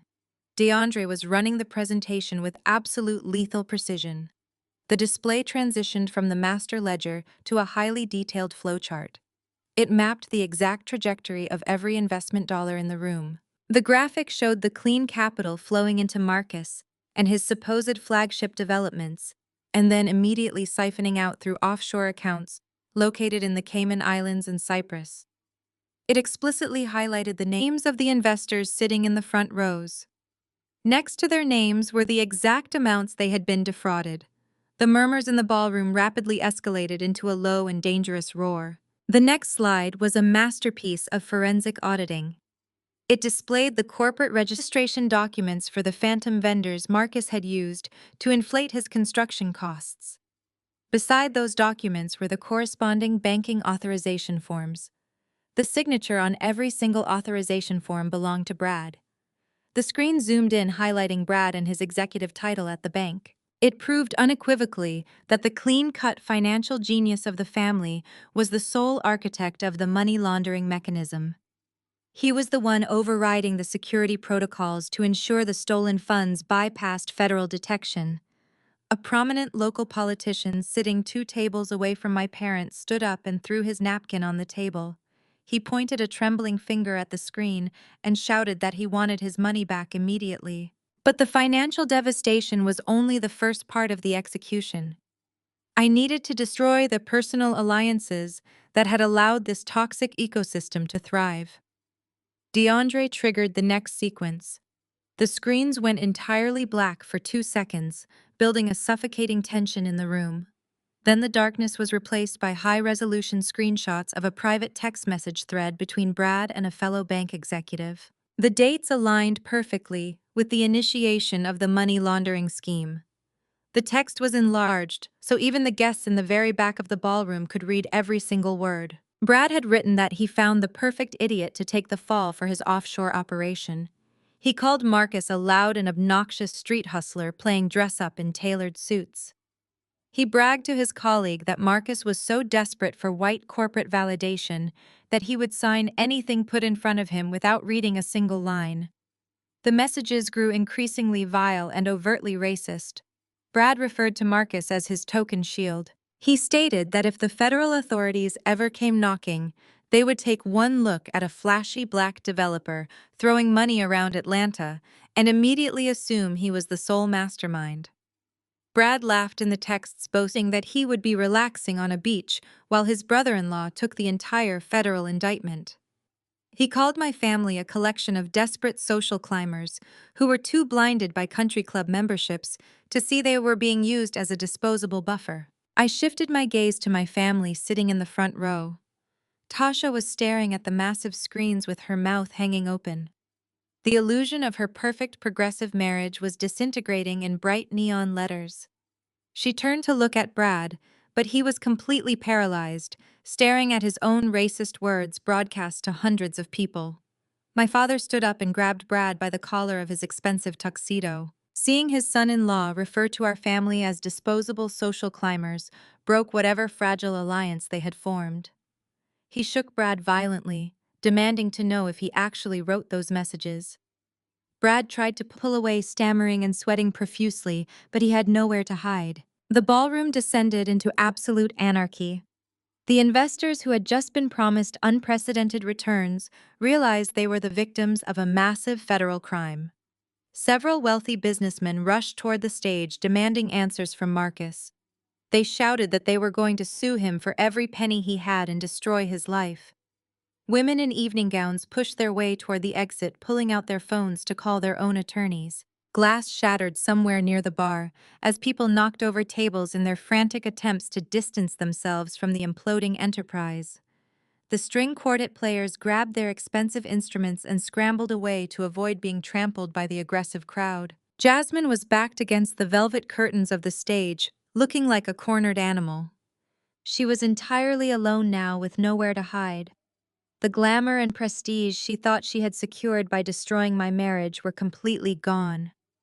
The investors shouting at Marcus were also glaring at her, taking note of the expensive jewelry and the designer dress funded by their stolen money. She frantically unclasped the vintage Cartier watch from her wrist, trying to hide it in her clutch, but the damage was already done. She had tied herself to a sinking anchor. Marcus was completely unhinged. The exposure of his fraud was devastating, but the public revelation of Brad and his degrading racist manipulation was the fatal blow. His massive ego simply could not handle being exposed as a gullible pawn who was played by the very man he thought was his partner. He looked at Brad, cowering in the front row.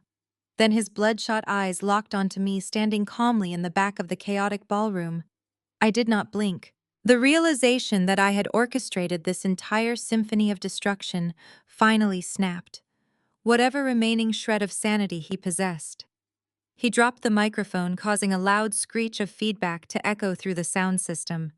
He leaped off the front of the stage, shoving past his furious investors, and charged directly toward me. Marcus tore through the crowded ballroom, his face a mask of unrestrained rage. He shoved aside investors and local politicians, heedless of the gasps and indignant shouts erupting around him. His tailored tuxedo jacket snagged on a cocktail table, sending crystal flutes crashing to the floor, but he didn't even break stride. He was fixated entirely on me. I stood my ground, my hands resting lightly at my sides, watching the man I had once pledged my life to reduce himself to a charging, desperate animal. I felt no fear. I felt nothing but the cold, satisfying weight of absolute control. He closed the distance between us with terrifying speed. He raised his right hand, balling it into a fist, his lips pulled back in a feral snarl. He was going to hit me. He wanted to physically punish me for stripping away his wealth, his reputation, and his manufactured pride in front of the entire city. I never made it. Before Marcus could even swing, DeAndre stepped fluidly from the shadows of the audiovisual booth. He moved with a speed and precision that betrayed his years of tactical training. He intercepted Marcus mid-stride, grabbing him by the collar of his expensive shirt and slamming him hard against a marble pillar. The impact forced a sharp grunt from Marcus's lungs, and he dropped to one knee, gasping for air. "I strongly suggest you stay exactly where you are," DeAndre said, his voice low, commanding, and carrying effortlessly over the din of the panicked ballroom. Marcus scrambled to his feet, clutching his chest, his eyes wild and unfocused. He glared at DeAndre, spitting out a string of curses, demanding to know who he thought he was. DeAndre didn't say a word. He calmly reached into the breast pocket of his midnight blue tuxedo and pulled out a leather wallet. He flipped it open with a practiced flick of his wrist. The gold shield caught the glare of the crystal chandeliers gleaming brightly in the dim light. "Special Agent DeAndre Hayes, Federal Bureau of Investigation," he announced, his voice ringing with absolute authority. "And you, Marcus Washington, are currently standing in the center of a federal crime scene." The words hit Marcus like a physical blow. The last remnants of his arrogance vanished, replaced by stark, paralyzing terror. He stared at the badge, then slowly turned his head to look at me. The realization finally dawned on him. I hadn't just audited his accounts. I had systematically built a federal indictment, and I had brought the executioner directly to his party. Before Marcus could even attempt to formulate a response, the heavy, ornate doors of the main ballroom burst open. The sudden violent intrusion shattered the remaining chaos, replacing it with stunned silence. A dozen heavily armed agents swarmed into the room, their tactical gear a stark contrast to the tuxedos and evening gowns of the guests. The blare of police sirens, previously muffled by the hotel's thick walls, now wailed loudly from the street outside. Red and blue lights flashed frantically through the large arched windows, casting eerie, frantic shadows across the terrified faces of Atlanta's elite. "FBI, nobody move hands where we can see them," a booming voice echoed through a megaphone, cutting through the panicked murmurs. The agents moved with practiced, terrifying efficiency. They immediately secured the exits, preventing anyone from leaving the ballroom. The wealthy investors who had just been clamoring to sue Marcus now stood frozen in place, their hands raised in the air, terrified of being implicated in the massive raid. Women clutched their designer bags and men stepped back from the tables, their faces pale with shock. Two agents approached the main stage, their weapons drawn and held at the ready. They flanked the massive projector screens, which were still displaying the damning evidence of Brad's racist texts and the fraudulent shell company ledgers. Another team of agents fanned out across the room, securing the audiovisual booth and establishing a perimeter around the VIP section where my family was seated. Marcus stood trembling against the marble pillar, his eyes darting frantically around the room. He was trapped. There was no clever lie, no slick negotiation, no backroom deal that could save him now. He looked at me, a pathetic, pleading expression, replacing his earlier rage. He opened his mouth, perhaps to beg for mercy or offer some useless apology, but the words died in his throat. "Turn around and place your hands flat against the pillar," DeAndre ordered, his voice devoid of any emotion. Marcus hesitated, a final desperate spark of defiance flickering in his eyes.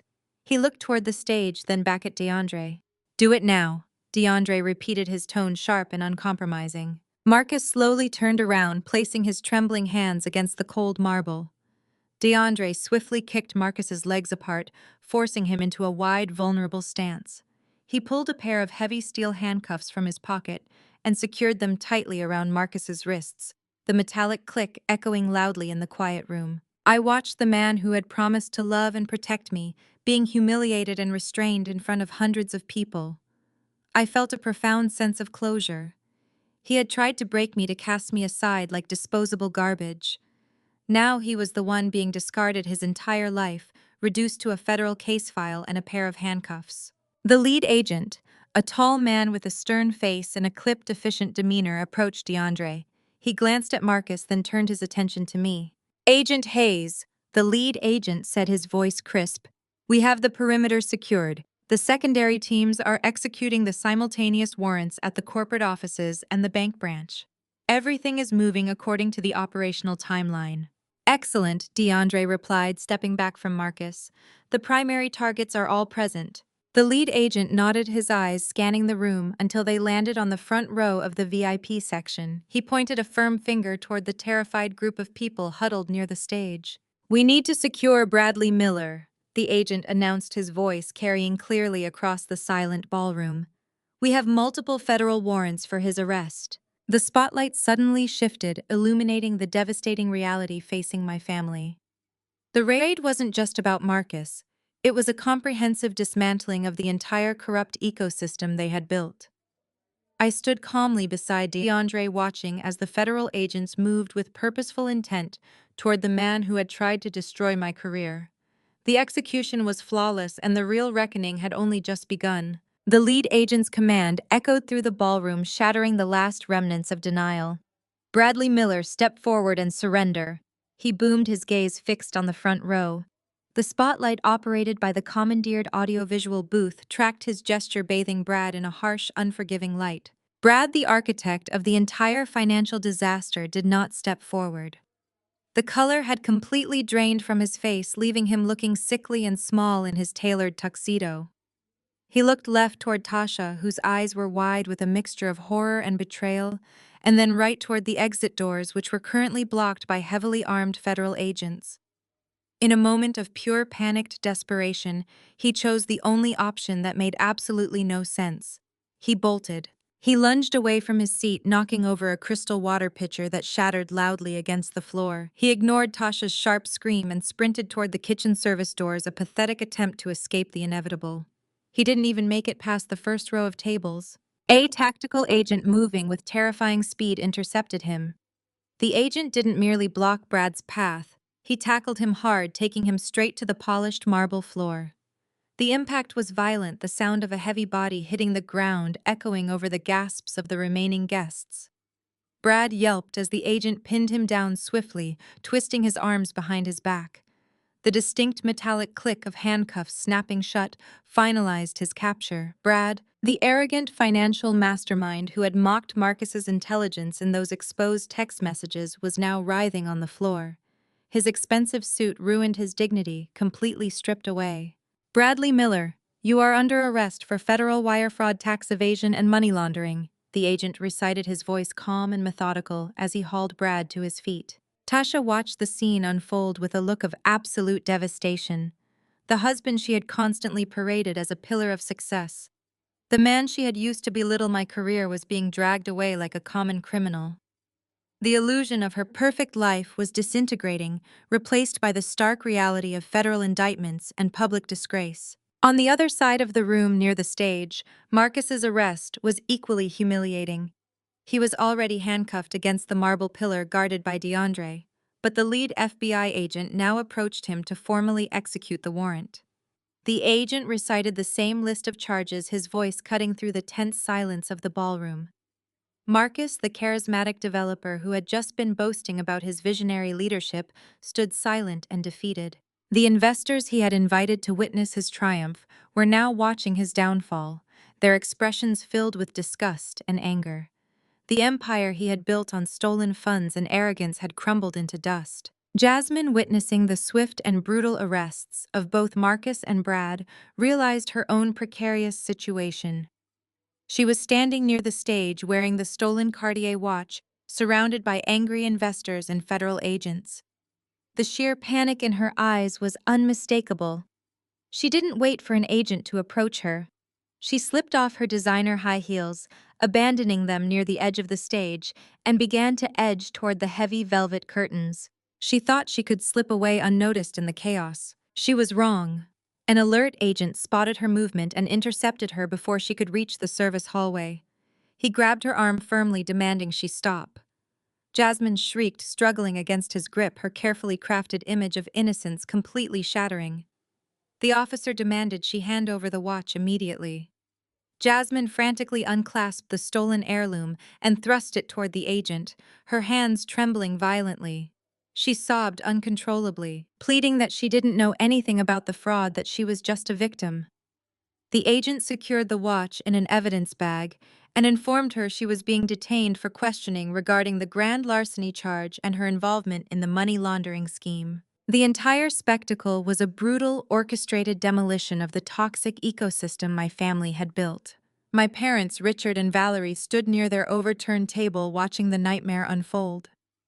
They had spent decades prioritizing social status and wealth over integrity and truth. They had favored the golden children, turning a blind eye to their cruelty and incompetence. Now they were witnessing the ultimate consequence of their willful ignorance. Valerie's face was ashen. Her hands pressed tightly over her mouth as she watched Brad being marched toward the exit, followed closely by Marcus. The prominent community members they had sought to impress were now pointing and whispering their judgment palpable. The public shaming my mother had feared so intensely was now a terrifying reality. Richard looked completely broken, his shoulders slumped as he realized the depth of the deception. The sons-in-law he had proudly claimed as the family's financial anchors were being carted off to federal prison. The golden children had fallen, and they had taken the family's reputation down with them. DeAndre stepped back from the pillar, allowing the federal agents to take custody of Marcus. He walked toward me, his expression professional, but carrying a distinct hint of satisfaction. He leaned in close and whispered that the operation was a complete success. The primary targets were secured, the physical evidence was locked down, and the digital assets were frozen. The trap had closed perfectly. I looked around the chaotic ballroom, taking in the scene one last time. The investors were still demanding answers, the agents were securing the perimeter, and my family was drowning in the consequences of their own actions. I felt a profound sense of closure. The war was over. I had executed justice with lethal precision, dismantling their fraudulent empire and exposing their lies to the world. I turned to DeAndre and smiled a genuine, powerful smile. I told him we were done here. We walked toward the main exit, moving smoothly through the remaining crowd. I didn't look back at the shattered illusion they called a family. I stepped out of the Grand Piedmont Hotel and into the cool Atlanta night, feeling a fierce, exhilarating sense of freedom. The toxic chapter was closed, and my life was finally my own. 3 days passed in absolute tranquility, following the chaotic destruction at the gala. The federal raid dominated every local news channel and financial blog in Atlanta. I spent my weekend exactly as I pleased, drinking expensive tea on my private balcony and finalizing the incorporation paperwork for my own independent forensic auditing firm. The chaotic noise of my former life had been entirely muted. Marcus was sitting in a federal holding facility, denied bail as a severe flight risk. Brad was in an adjacent cell facing insurmountable digital evidence today. I felt absolutely no guilt. On Tuesday morning, the security console in my penthouse chimed softly. The concierge informed me my parents and sister were waiting in the lobby, asking if he should call the police to remove them. I considered the option for a moment, knowing having them escorted off the premises would be an easy dismissal. However, they needed a definitive and final rejection. I instructed the concierge to send them up. I unlocked the front door and walked back to my kitchen island, pouring a fresh cup of coffee, wanting to be comfortable. The heavy oak door pushed open slowly. My family stepped into the foyer, looking completely unrecognizable. The arrogant, polished veneers they wore at the gala were gone. My mother, Valerie, looked visibly aged, wearing a plain gray sweater hanging loosely on her shoulders. My father Richard stood slightly behind her, his shoulders slumped in utter defeat. Tasha looked the worst of all with swollen bloodshot eyes from crying and clutching a crumpled tissue. The confident woman who weaponized a live podcast to destroy my reputation was now a pathetic shadow. They stopped at the edge of the kitchen. Nobody spoke for a long moment, looking around my luxurious penthouse and taking in sweeping city views. They finally realized the absolute magnitude of their miscalculation. They had treated me like a disposable failure while I quietly built an impenetrable fortress. My mother broke the silence first, taking a tentative step forward and calling my name. Her fragile voice trembled, saying, "They came here to ask for forgiveness," claiming the last few days had been a complete living nightmare. Tasha pushed past our parents and fell to her knees right on my hardwood floor. She sobbed openly, burying her face in her hands. She begged me to help Brad, crying that federal prosecutors were threatening him with 20 years in a maximum security prison. She pleaded her entire life was ruined, as the government froze all personal bank accounts. Looking up with tears streaming down her face, she begged me to call the FBI and claim I made a mistake. She actually believed I could magically make a federal indictment disappear. My father stepped forward, his voice thick with desperation. He said they had spoken with elite defense attorneys in Atlanta. Securing legal representation for Marcus and Brad required massive upfront retainers none of them could afford due to asset freezes. He looked at me pleadingly, telling me I was the only one left with untainted capital. He asked me to write a check to cover legal fees, promising repayment once this terrible misunderstanding was resolved. I invoked our family name, claiming we needed to stand united. My mother nodded vigorously, wiping her eyes. She tried using her favorite weapon, religious guilt. She told me the Lord teaches us to show mercy to those who stumbled. She said Marcus was still my husband in the eyes of God, requiring me to protect him. She begged me to find compassion to save my sister from raising a child alone while her husband rotted in a federal cell. She promised things would be different and swore they would respect me as the head of the family. I took a slow sip of my coffee, setting the mug on the court's counter. I looked at the three of them wallowing in self-inflicted misery, feeling zero sympathy.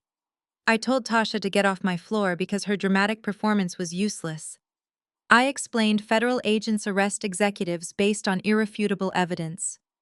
Even if I walked into FBI headquarters claiming I made it all up, they would simply laugh. The digital ledgers and offshore routing numbers were already secured in federal custody, completely out of my hands. I turned my attention to my father. I told him he was delusional if he thought I would spend a penny of my hard-earned money defending men who tried to destroy my life. I reminded him he recently sat in a church demanding I apologize to a thief. I told him his precious family legacy was nothing but a fragile house of cards built on fraud. No amount of expensive lawyers could save Marcus and Brad from the mountain of evidence I provided the government. I looked at my mother and addressed her pathetic appeal to mercy. I reminded her she showed me zero mercy when she violently slapped me in a crowded police precinct. She showed me zero mercy publicly branding me a severe disgrace. She only cared about biblical forgiveness now because she was facing massive consequences.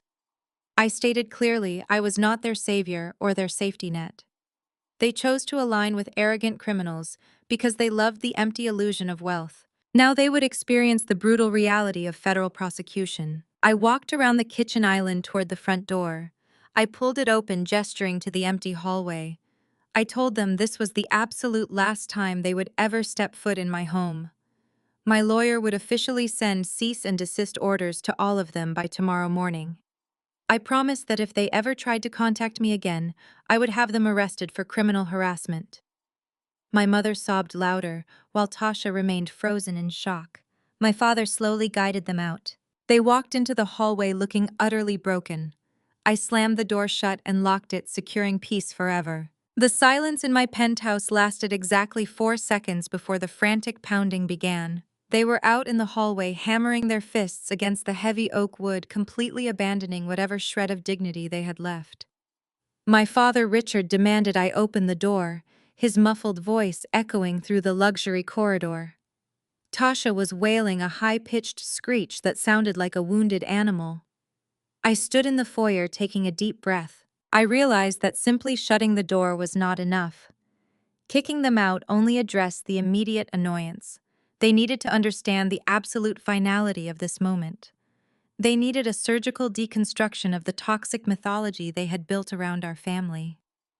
I turned back to the console table and picked up a thick legal envelope I had prepared earlier this morning. I unlocked the deadbolt and pulled the door open. They almost stumbled forward as the door swung wide. Their desperate faces looked up at me, expecting that their persistent knocking had finally worn down my resolve. They thought the compliant and obedient daughter they had conditioned since childhood had returned to save them. I held up my hand flat and firm, instantly silencing their pathetic protests. I told them they were going to stand exactly where they were and listen to every single word I had to say. I promised them that if anyone interrupted me, I would immediately call the building security and press trespassing charges. The sheer coldness in my voice froze them in place. Valerie swallowed hard, her eyes darting nervously to the envelope in my hand. I looked at my mother first. I told Valerie I was done pretending she was a loving parent who simply made a few mistakes. I reminded her of my 16th birthday when she forced me to cancel my academic awards ceremony, just to help Tasha prepare for a meaningless beauty pageant. I detailed how she spent my entire childhood treating my intelligence as an inconvenience, while treating Tasha and her superficial charm as the family greatest asset. I told her she never loved me as a daughter, but merely tolerated me as a useful tool. She only valued me when I was fixing Tasha and her messes, or paying off the debts they accumulated, trying to maintain their fake affluent lifestyle. I told her she pushed me to marry Marcus because he drove a flashy car and attended the right networking events, completely ignoring my complaints about his arrogance. She traded my happiness for country club gossip material. I shifted my gaze to my father. Richard stood rigidly, trying to maintain his patriarchal posture but failing miserably. I told him his entire identity was built on cowardice. I recounted the years I spent watching him bow to my mother and her toxic behavior, never once stepping up to defend me. I reminded him of the time I needed a co-signer for my college loans, and he outright refused, claiming it was too risky.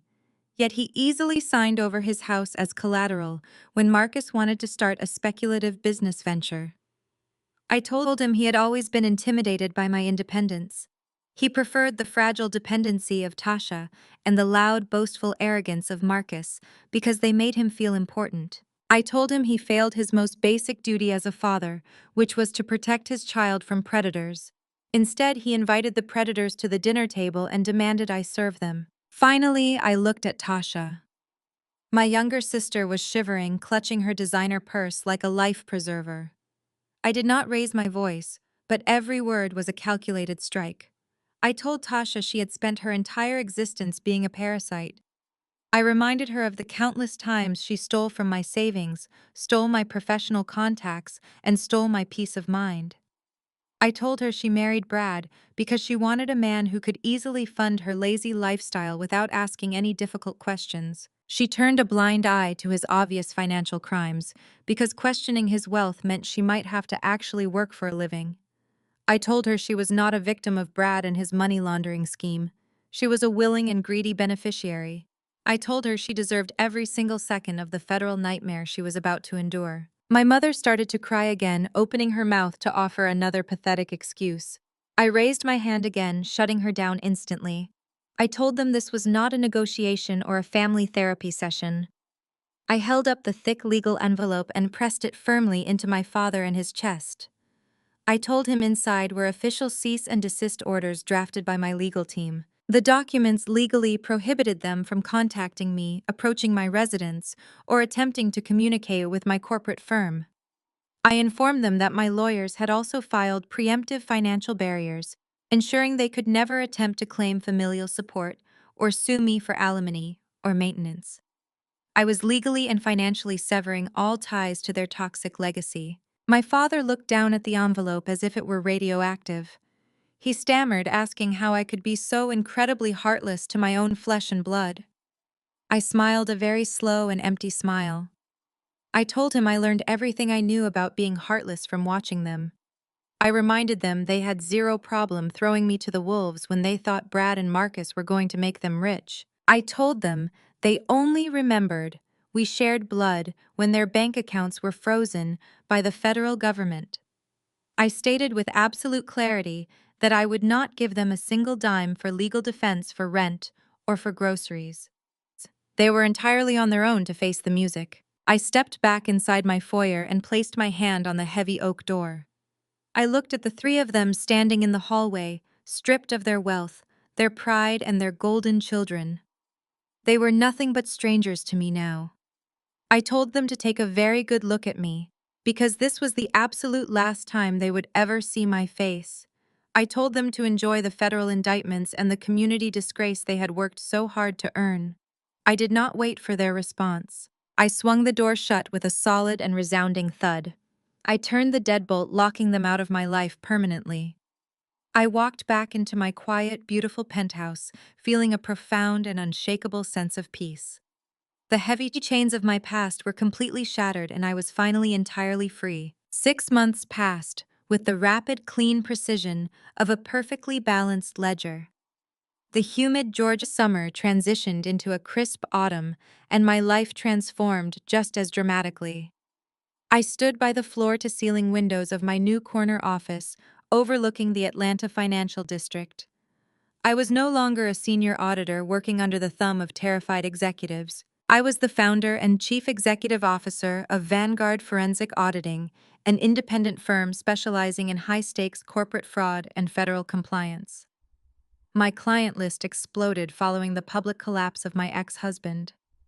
The very investors Marcus tried to defraud were now paying top dollar for my firm to sanitize their portfolios. Today was a particularly satisfying Tuesday. It was sentencing day at the federal courthouse. I did not attend the hearing in person because I had absolutely zero desire to share oxygen with any of them ever again. Instead, I received real-time updates from DeAndre, who was sitting in the gallery strictly for his own amusement. The federal judge showed no mercy to the arrogant men who thought they could outsmart the government. DeAndre texted me the final verdict just as I finished my morning coffee. Marcus received 8 years in a federal penitentiary for wire fraud and tax evasion. His defense strategy crumbled the moment his legal team realized the sheer volume of digital evidence I handed over to the prosecution. Brad fared significantly worse than Marcus. The judge hammered him with a 12-year sentence. The prosecution heavily emphasized his abuse of executive banking privileges and his coordinated efforts to manipulate anti-money laundering protocols. Brad tried to strike a plea deal by offering to expose other corrupt executives, but he had nothing valuable to trade. The federal agents already had everything they needed thanks to my meticulous dossiers. DeAndre noted in his text that Brad cried openly when the bailiff escorted him out of the courtroom. The supposed financial genius was now facing over a decade in a concrete cell stripped of his tailored suits and his fabricated superiority. Jasmine avoided prison by testifying against Marcus, but her life was entirely ruined regardless. The federal asset forfeiture protocols stripped away every single luxury item Marcus had purchased with stolen funds. The designer bags, the luxury vehicle, and the extravagant apartment were all seized by the government. She was currently working as a waitress at a chain restaurant in a completely different state, desperately trying to avoid the Atlanta spotlight. She learned the hard way that hitching a ride on a stolen ship only guarantees you will go down with the wreckage. She was stripped of her pride and her illusions of grandeur. The reality of raising a child on minimum wage was a harsh punishment for her arrogant greed. The baby she tried to use as a weapon to secure my mansion would now grow up visiting a father behind bulletproof glass. My biological family was living their own personalized version of hell. Tasha had to move out of her sprawling estate when the feds seized Brad and his assets. She was forced to rent a tiny apartment in a less desirable neighborhood. She had no marketable skills and no husband to fund her lazy lifestyle. My parents were completely excommunicated from their precious country club and their prominent church congregation. The socialite community they worshipped treated financial fraud like a highly contagious disease. Richard and Valerie were forced to downsize their home and live in quiet disgrace, completely shunned by the people they had spent decades trying to impress. Every phone call they made asking for favors was swiftly rejected. The fake affluent lifestyle they paraded around Atlanta was permanently destroyed.